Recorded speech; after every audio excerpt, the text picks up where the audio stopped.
Welcome to Cakes and Aprons. I'm Jeannie, and today I'm pairing this 1950s red and white gingham apron with our pink and red chiffon cake that you see in the background. Now, this apron was really typical of the time of 1950s. The red and white gingham was popular. There's rickrack at the bottom, and many half aprons only had one pocket like mine does here. In the 1950s, the apron took on a whole new look. Not only now was it practical, but it was also fun. Coming out of the war and before that, the Great Depression, women used their aprons to signify a cozy kitchen and food for everyone. And they had so much fun with these aprons. They would have mother and daughter matching aprons and aprons to match their house dress and evening wear when they were hostessing, which brings me to my change of apron for my dinner party. And this is a chiffon apron. It will be what I serve my mystery guest tonight. I've invited one guest over, and the chiffon apron matches perfectly with this 1953 chiffon cake. So let's begin. We are going to find out what went into hosting a 1950s dinner party featuring the Cherry Supreme chiffon cake. I found this beautiful cake in an ad from 1953. Though the chiffon cake was invented in the 1920s, it became very popular in the 1950s. In 1948, it was featured in many ads and pamphlets, including 14 recipes on the Betty Crocker pamphlet that showed the original recipe of the chiffon cake and many variations. The first guideline to hosting a 1950s dinner party is to send out formal invitations. Do not call. You must send a formal invitation by mail, and your friends would be so happy to receive it. They would all know to dress formally. Unless the invitation said otherwise, women were expected to wear dresses, often gloves to match. Men were always to wear a coat and tie. The third guideline to hosting a 1950s dinner party is to make sure that you serve the drinks, the cocktails. It was not a good thing in the 1950s for people to help themselves to a bar or go make their own drink, so you as the host or hostess must serve your guests. I love this ad from the 1950s. It is letting people know that it is okay to have beer at a dinner party. Now it's time to prepare for our dinner party and make the dessert. In a large bowl, you're going to sift together 2.5 cups of cake flour, 1.5 cups of sugar, 4 teaspoons of baking powder, and 1 teaspoon of salt. It's just as good as it looks. Time passes pleasantly in this kitchen. Next, you have to make a well inside of the dry ingredients, and that is where you'll put the wet ingredients. Add 1/2 cup of vegetable oil, 5 unbeaten egg yolks, 1/4 cup of water, and 2 teaspoons of vanilla, and then start stirring in the center, moving outward.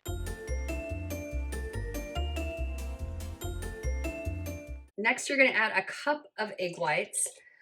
5 of these egg whites are from the egg yolks from earlier, so I just reserved that. And 1/2 teaspoon of cream of tartar.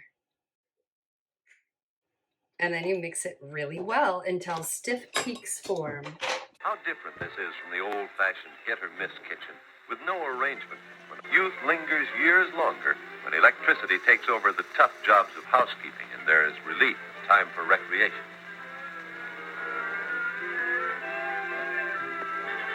Once your meringue is ready, you fold it into the other mixture with a rubber spatula. Then you will spoon this into your tube cake pan and bake it. Bake at 325 degrees for 35 minutes and then at 350 degrees for 10 to 13 minutes. I am linking my website and the recipe with directions below. The icing part of the recipe calls for a double boiler. I didn't have one, so I just used a Dutch oven for the bottom, and I have boiling water in there.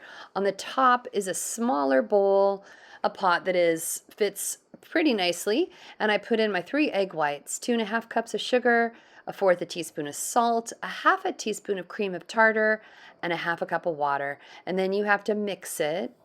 It says for about 7 minutes until some peaks form. It gets a little bit thick and sticky. Finally, my cake was ready. Hooray! I let it cool while I made the icing.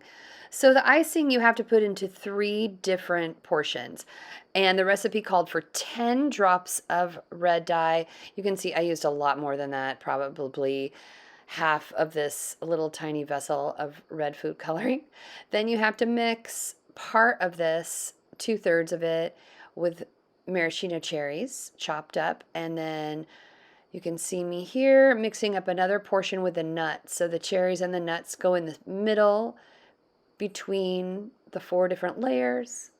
And then on top, you just ice with the rest of it. You can see my cake here at the end, the way that I iced it and then decorated it with nuts and maraschino cherries. So this is when we get to test the cake. And I have to tell you that if this was a real 1950s dinner party, they probably would have said, well, bless her heart, at least her table looks great.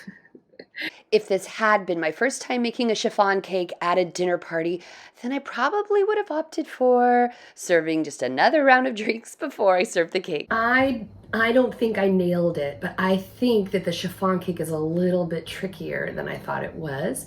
And I think that there's some discrepancies with the 1950s recipes and now. Like it was suggested that I didn't grease and flour the bundt pan or the tube pan, but I think I should have. And what else? Oh yeah, I don't know if I got the exact right timing in the oven. I think I may have taken it out a little too soon. It didn't rise as much and then I had trouble cutting it in 4 layers. So I only got 3 and kind of had to piece it together. But the good news is this icing is amazing. I think if there's one thing we could bring back with cakes in the 1950s and 60s, it's the icing and the frostings. So delicious. It almost is like the consistency of that marshmallow fluff kind of stuff where it's gooey and sticky and I think so. Anyway, it's good. I would give this one a 4.5 out of 5. Again, it could just be my lack of expertise in 1950s chiffon cakes. But look at the layers. And this layer has the cherry, this one has the nuts, and then I put the cherry again on top. It tastes good. It's just a little lacking in its presentation. It's actually really good. I might have changed my mind. So this is now a perfect score of 5 thumbs up. I decided not to care about its presentation.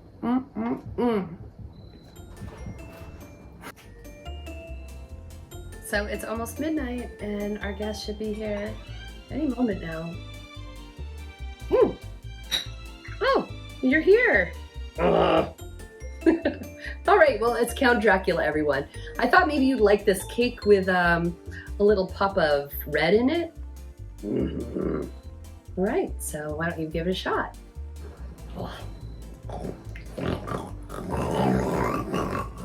Okay, well, we'll see you next time on Cakes and Aprons. Bye.